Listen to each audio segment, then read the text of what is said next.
और अगली खबर की ओर आपको ले चलें। बता दें कि यूपी की राजनीति में कैबिनेट मंत्री सुहेलदेव भारतीय समाज पार्टी के प्रमुख और एनडीए सहयोगी ओम प्रकाश राजभर के बार बार किए जा रहे दावे ने एक बार फिर समाजवादी पार्टी के भीतर संभावित टूट को लेकर जो चर्चाएं हैं उसका बाजार गर्म कर दिया है। राजभर ने एक बार फिर न सिर्फ सपा में बड़ी टूट की भविष्यवाणी की है, बल्कि ये भी कहा है कि इस कथित बगावत का नेतृत्व उत्तर प्रदेश की बागी भूमि कहे जाने वाले जिले का एक नेता करेगा।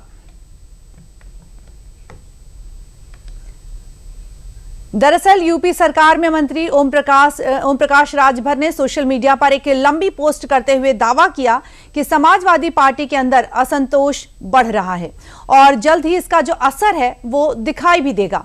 उन्होंने लिखा है कि पिछले कुछ दिनों से लोग उनसे लगातार ये पूछ रहे हैं कि क्या सपा में टूट होने वाली है। इसके जवाब में उन्होंने कहा कि सपा के बागी सांसदों के समूह का नेतृत्व उत्तर प्रदेश की बागी भूमि का एक लाल ही करेगा और करे भी क्यों ना। कल जिस तरह से सपा कार्यालय में सम्मेलन के नाम पर ब्राह्मणों को तिरस्कृत किया गया था, उससे बागी बलिया का लाल बहुत आहत है। यहां पर आपको ये बता दें कि कल बुधवार को सपा में टूट होने के ओम प्रकाश राजभर के जो दावे हैं उसके बाद डिप्टी सीएम केशव प्रसाद मौर्य ने सपा में टूट का दावा कर दिया। तो सपा में दरार की जो खबरें हैं उसने तूल पकड़ लिया। क्या कुछ कहा उप मुख्यमंत्री केशव प्रसाद मौर्य ने, पहले हम आपको वो सुनवा देते हैं। सपा में तो अभी 25-26 सांसद टूटने को तैयार बैठे, हम लोग तोड़ ही नहीं रहे हैं। हम लोग तो 27 में जानते हुए अपने आप ही टूट के चले जाएंगे। समाजवादी पार्टी का संचालन श्री अखिलेश यादव के गलियारे में नहीं चल। बता दें कि सपा में टूट को होने को लेकर ओम प्रकाश राजभर के जो दावे हैं, अब अखिलेश यादव ने एक बड़ा पलटवार किया है। उन्होंने ओम प्रकाश राजभर पर निशाना साधते हुए एनडीए में मिलने वाली सीटों को लेकर तंज कसा है। उन्होंने कहा है कि भविष्यवाणी करने वाले अपनी पार्टी की भविष्यवाणी करें कि उन्हें भाजपा 75 सीट दे रही है या 50, या फिर केवल आश्वासन ही मिल रहा है। उन्होंने भाजपा के गठबंधन से 30 सीटें मिलने की अफवाह फैलाकर जो पैसा एडवांस लिया है वो लोग इन्हें ढूंढ रहे हैं। और अधिक जानकारी ले लेते हैं इस विषय पर। हमारे साथ जुड़े हैं रामेंद्र सिंह जी। रामेंद्र, स्वागत है आपका। रामेंद्र, बताएं कि उत्तर प्रदेश विधानसभा चुनाव 2027 से जो पहले सपा अपने पारंपरिक यानी कि मुस्लिम यादव का जो समीकरण है उससे बाहर निकलकर मेगा ब्राह्मण प्लान पर काम कर रही है।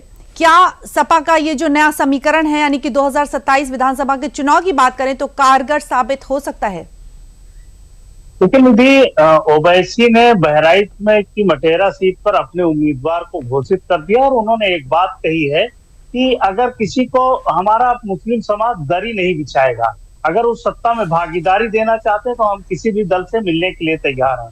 तो जाहिर है कि समाजवादी पार्टी की जो 2027 में चुनौतियां हैं वो बड़ी हैं और अगर वो जातियों को विखंडित कर ले जाते हैं, हिंदू वोट नहीं रह जाता है, यादव को अलग करेंगे, ब्राह्मण को अलग करेंगे, ओबीसी बनिया को अलग करेंगे, कुर्मी को अलग करेंगे, इस तरीके से तो उनके रास्ते खुलते हुए दिख रहे हैं। उसके अलावा उनकी स्थिति बहुत कमजोर है। तो अखिलेश यादव ये प्रयास करेंगे कि किसी भी तरीके से जाति समूहों को उकसाया जाए, ब्राह्मण के नाम पर, कहीं यादव के नाम पर, कहीं कुर्मी के नाम पर, कहीं अदर कौमों के जातियों के नाम पर। वही उनके पास एक पृष्ठभूमि बची है। तो जो हालात हैं वो बहुत कमजोर हैं और देखिए, भारतीय जनता पार्टी चाहती है कि ये हिंदू टोट रहे और ओवैसी के आने के बाद अखिलेश यादव की चूल्हे हिली हुई है। क्योंकि कांग्रेस ने भी 170 सीटें मांगी है कि 170 सीट पर हम चुनाव लड़ेंगे, तो अखिलेश के पास बचता क्या है, ये महत्वपूर्ण। तो अखिलेश की चुनौतियां बेसिकली मुलायम के जाने के बाद 2027 में ही उभर कर सामने बड़ी चुनौती सामने आएगी। क्योंकि उत्तर प्रदेश में अगर अगली सरकार में कोई हिस्सेदारी अखिलेश को नहीं मिलती है तो लगातार कार्यकर्ता या नेता संघर्ष नहीं करेंगे, चाहे सांसद हो चाहे विधायक हो। 37 सांसद है, 102 विधायक है। जाहिर है कि अभी बड़ी पार्टी है, लेकिन एक पर टूट जाएंगे, कब अलग हो जाएंगे सत्ता के किनारे रहते हुए, इसकी बड़ी संभावनाएं 2027 तक दिखती है।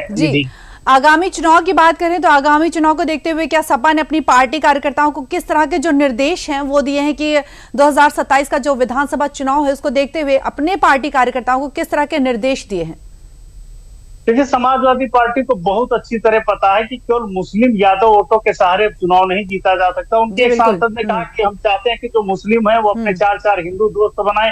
देखिए, दोस्त बनाना अलग है और राजनीति में वोट दिलाना अलग है, बिल्कुल दोनों अलग बात है। हाँ। अगर वो सांसद को लगाओ कि दोस्त वोटर हो जाएगा, वोटर नहीं होगा। वोटर बड़ी भरोसे के साथ वोट करता है, दोस्त बन सकता है, आपको पैसा उधार दे सकता है, ब्लड दे सकता है, लेकिन वोट देते समय वो 100 बार सोचता है। तो जाहिर है कि चुनौतियां ये है कि हिंदू वोट को कैसे पोलराइज किया जाए।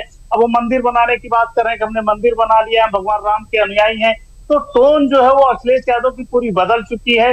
देखना यह है कि आगे की रणनीति को कैसे आगे बढ़ाते हैं, कैसे उसको आगे ले जाते हैं, ये देखने की बात है। नीति जी रामेन, यहाँ पर एक बात और जानने वाली कि जहां एक और सपा आगामी चुनावी समीकरण साधती हुई नजर आ रही है, तो वहीं दूसरी ओर हम देख रहे हैं कि सपा में आपसी टूट की जो खबरें हैं वो भी जो जोर पकड़ रही हैं। ठीक है, समाजवादी पार्टी अगर आप देखिए, वेस्ट बंगाल देखिए और क्या कहते हैं महाराष्ट्र देखिए, तो समाजवादी पार्टी का टूटना कोई ऐसा नहीं कि वो टूट नहीं सकती है। हाँ, समाजवादी पार्टी के पास अभी एक वोट बैंक था जिसके सारे लोग चुनाव जीत कर आते थे, तो उन संभावनाओं पर समाजवादी पार्टी के साथ खड़े थे।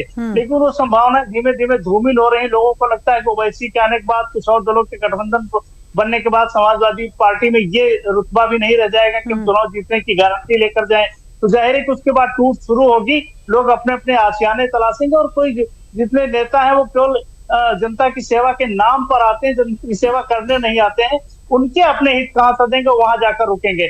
अभी तो बयानों और कयासों पर है, लेकिन ये संभावनाएं है कि टूट हो सकती है, इसको नकारा नहीं जा सकता। निधि जी, बहुत बहुत धन्यवाद रामेंद्र इतनी जानकारी देने के लिए।